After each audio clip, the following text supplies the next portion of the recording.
Greetings, my dear boils, ghouls, and other creatures of the night.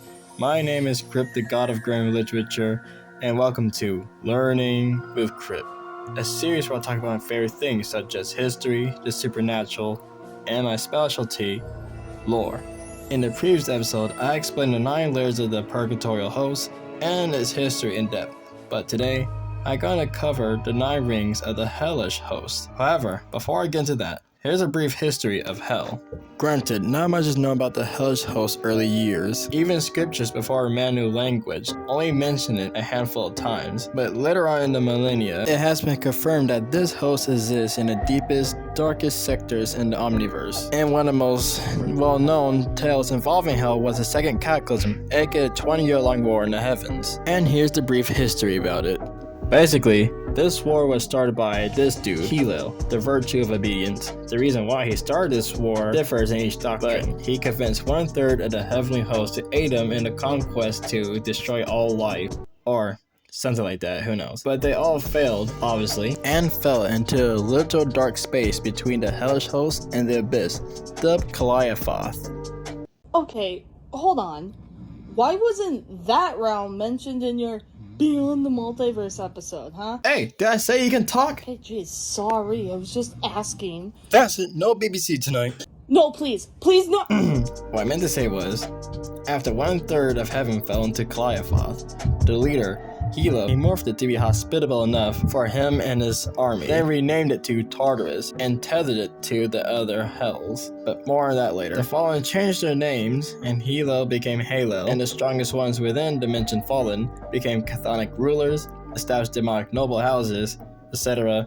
Since we got that out the way, let's start with the first ring of hell, aka the underworld. A mortal soul can end up here if they committed small crimes while on earth, and these small-time offenders shall eat and drink dry dust for all eternity. Oh, and 2 things to note on before moving forward. 1. The underworld is described as a shadowy, bizarre version of Earth, and 2. The rulers of this ring are King Malak and Queen Kygel. Now we're in the second ring of hell, aka the Netherrealm. Every corner of this ring is full of trickery for the mortal souls that committed greater crimes. These criminals wander in their own chamber, forever hearing the echoes of their past. The one in charge of the Netherrealm is a goddess named Arshe. Descending a little further, and I hope you got your parkas ready, now we're in one of the most iconic locations in myth. Yep, I'm talking about Helheim. A little bit different from the Abrahamic home for infinite losers, this place is for those who have done war crimes, and the perpetrators are encased in ice. But depending on how immoral the war crime was, ice takes up more of the perpetrator's body.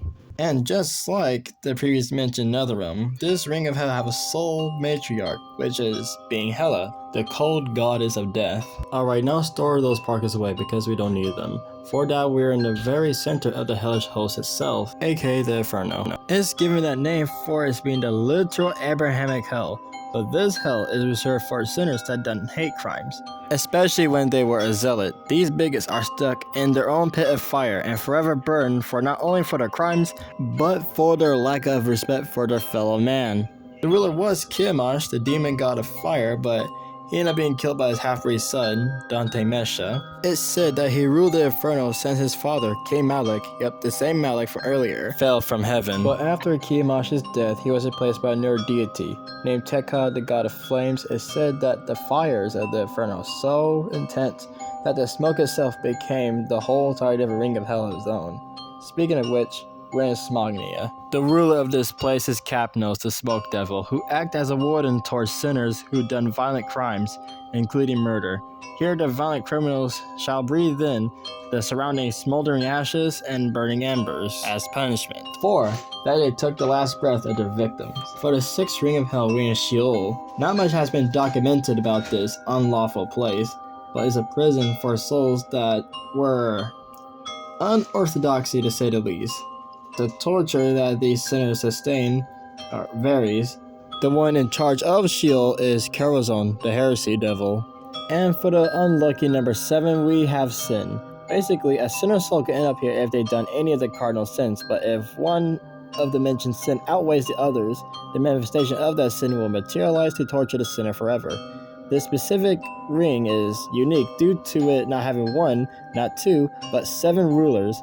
Those include Lucifer, the leader, devil of pride; Satan, the second in command, devil of wrath; Beelzebub, the chief lieutenant, devil of gluttony; Leviathan, the grand admiral, devil of envy; Asmodeus, the ambassador, devil of lust; Belphegor, the lady of the gap, devil of sloth; and Mammon, the lord of gambling, devil of greed. Now for the 8th ring of hell, we have Gehenna. This dark kingdom is reserved for the worst of the worst mortals that ever lived on earth. Their sins are so egregious, I'm not going to list them here, but it's just a fucking place to be at. And the torture that these sinners are subjected to are so grotesque, and by even calling it that will be an understatement.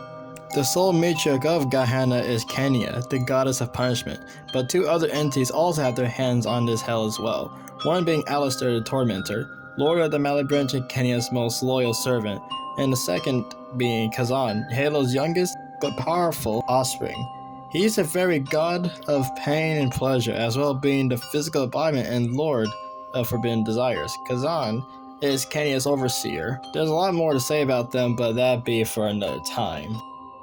Alright folks, for our final destination of today, we have Tartarus. See, I told you we will return with this one. Tartarus is the darkest dimension within the omniverse. Little to no human souls can be found here, for this ring of hell is designed to be a prison for those who committed crimes against nature, defied the gods, and broke laws of order.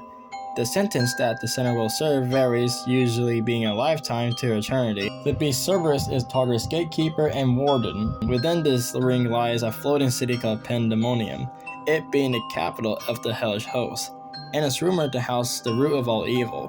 But what's confirmed about this place, however, that purebred demons, demonic gods, infernal noblemen, royal families, etc., all of which live together in this quote-unquote paradise.